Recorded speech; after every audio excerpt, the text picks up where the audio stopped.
Modernizan el ingenio, lo amplían, de hecho se conservan inscripciones de las que ahora hablaré de aquella época.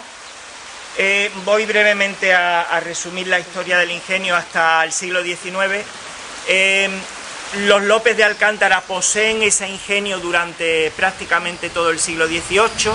En el año 1731, un hijo de don Luis López de Alcántara, Andrés López de Alcántara, decide comprarle a su hermana, a su madre, a todos los familiares que habían heredado el ingenio, no solo el ingenio, también las tierras que poseía, esos mil y pico de marjales de tierra de riego. Se lo compra a su familia, le pide un crédito a la Inquisición de Granada que no puede pagar unos años después, y la Inquisición se queda con el ingenio, si bien la familia López de Alcántara era teóricamente la propietaria. La Inquisición se queda con el ingenio durante gran parte del siglo XVIII, nombrando administradores que dirigían el negocio. A finales del siglo XVIII, los herederos que quedan, nietos de este Andrés López de Alcántara, zanjan, liquidan la deuda que tenían con la Inquisición de Granada y venden el ingenio a 3 comerciantes de Málaga en el año 1800, a Fisón, a Navarrot y a Gregorio Martínez de Rivera, que era secretario del Consulado de Cosecheros de la ciudad de Málaga, ilustrado, perteneciente a la Sociedad Económica de Amigos del País, y se hacen con este negocio industrial para explotarlo.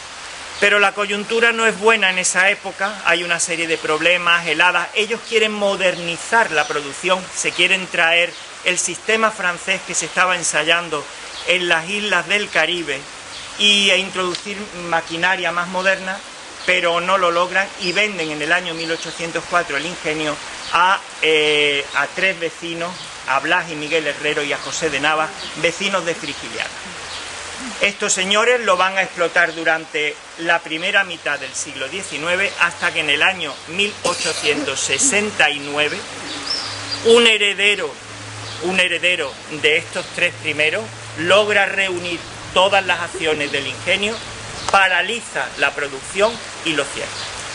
Este señor se había construido unos 4 o 5 años antes la fábrica Nuestra Señora de las Angustias, que veremos luego cuando subamos hacia la ermita, una fábrica, no ya ingenio, sino fábrica moderna, movida por vapor, y no le interesa para nada tener en funcionamiento este ingenio. En las actas del Ayuntamiento de Nerja se le pide explicaciones de por qué perverso motivo se utiliza ese, por qué perverso motivo, con qué perversa intención este señor ha cerrado el ingenio y lo ha paralizado completamente.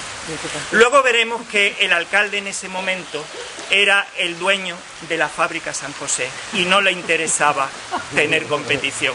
Pero de esa historia, de esa intrahistoria, ya iremos contando algunas otras cosas. Bien, y esto es lo que queda. A partir de entonces se dejó morir cuando los dueños de este ingenio vendieron todas sus propiedades a la familia Larios. Posteriormente, los Larios se convirtieron en propietarios de San Antonio Abad y siguen siendo propietarios de esa parcela y de los restos que quedan. ¿Qué es lo que había aquí? Pues tenemos que hacer un ejercicio de imaginación. No se ha hecho ningún tipo de excavación arqueológica, sería necesario porque hay muchos elementos constructivos bajo tierra que están enterrados. Algunos de ellos yo los he llegado a ver personalmente antes de que echaran grava ahí, pero ya en aquellos entonces había también muchos otros elementos que se intuían pero que estaban semienterrados. ¿Qué es lo que había ahí? Pues fundamentalmente un complejo de edificaciones. San Antonio Abad era...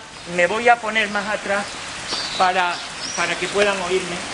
San Antonio Abad era fundamentalmente un edificio rectangular con un tejado a 2 aguas.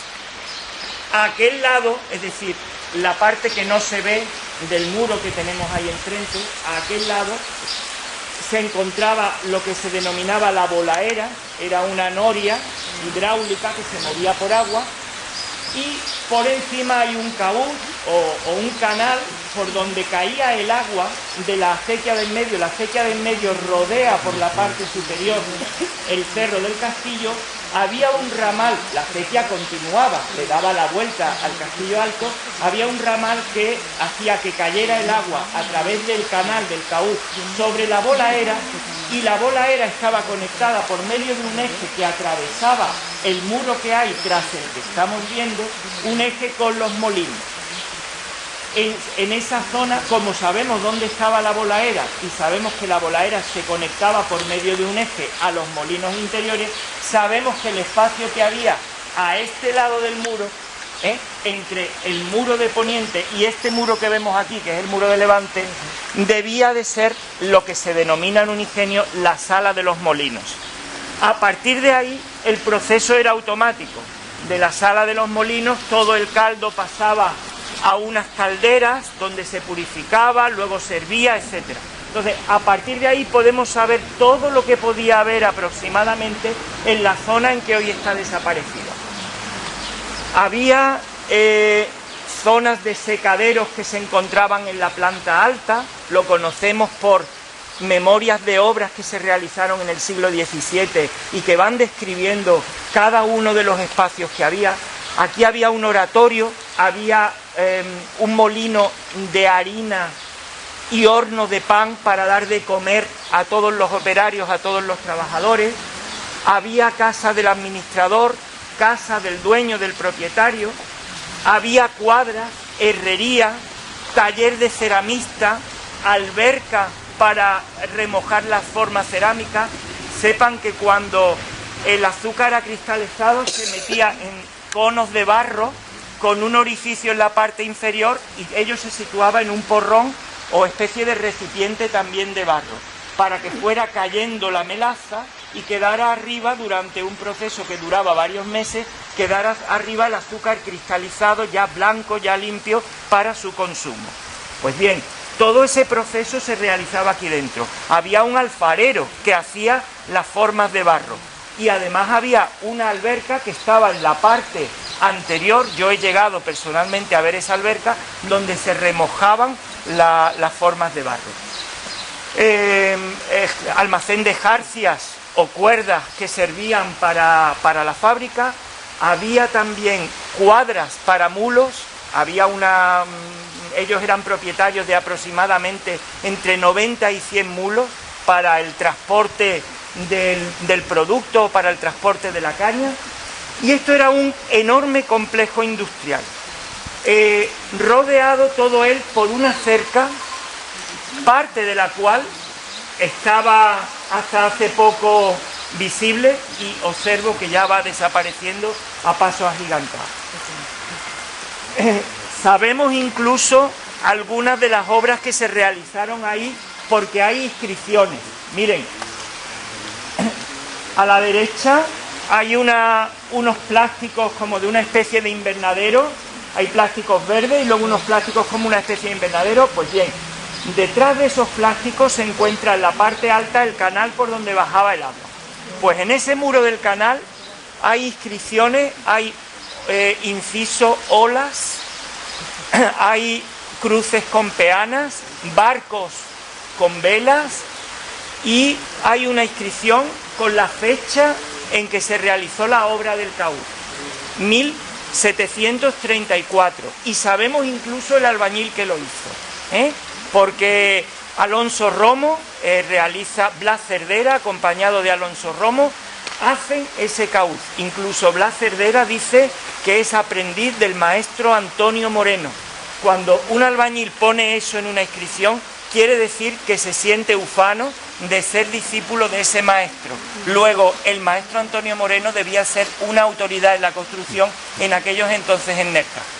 Luego veremos que muy probablemente es él el alarife que construye la ermita, y al otro lado se conservan unos muros de ampliación de obras con una inscripción bellísima, unas hojas de acanto, y la fecha de la inscripción es 1715. Sabemos que en esa época Andrés López de Alcántara realiza una serie de obras en el ingenio, se realiza esa inscripción, probablemente, aunque no está firmada, sea Antonio Moreno el que hace esas obras muy interesantes y relacionadas constructivamente con el mismo tipo de construcción que se hace en la ermita, y su discípulo Blas Cerdera que se siente orgulloso de ser discípulo de él, es el que luego, pues, unos años después, 14, 15 años después, realiza toda la remodelación del cauce que daba agua a la Bolaña. Esta es la situación en que se encuentra este edificio. Es el primer ingenio azucarero de Nerja, una actividad económica que da vida a este pueblo hasta 1968, porque Nerja va a vivir del azúcar hasta prácticamente los años 60, en que cierra la última fábrica. Pues bien, el origen de todo ese proceso, de cómo se ha configurado Nerja, de su riqueza, de la estructura de la propiedad de la tierra, de la estructura social entre los propietarios y los arrendadoras, surge de este ingenio que tenemos aquí delante.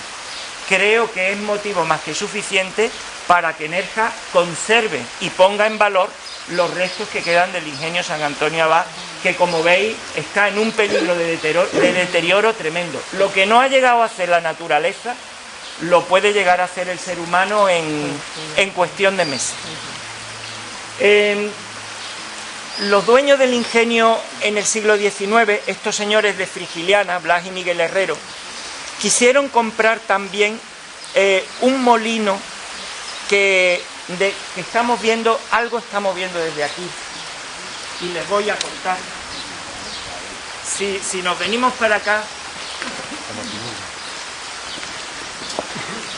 detrás de aquellos árboles que vemos aquí a la derecha, donde pone Sala Rociera, al fondo hay unos árboles.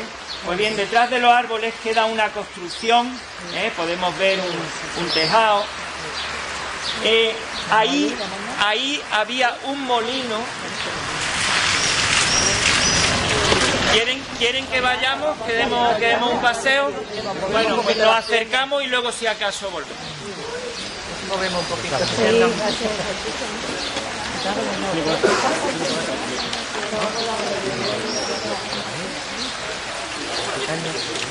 Sí.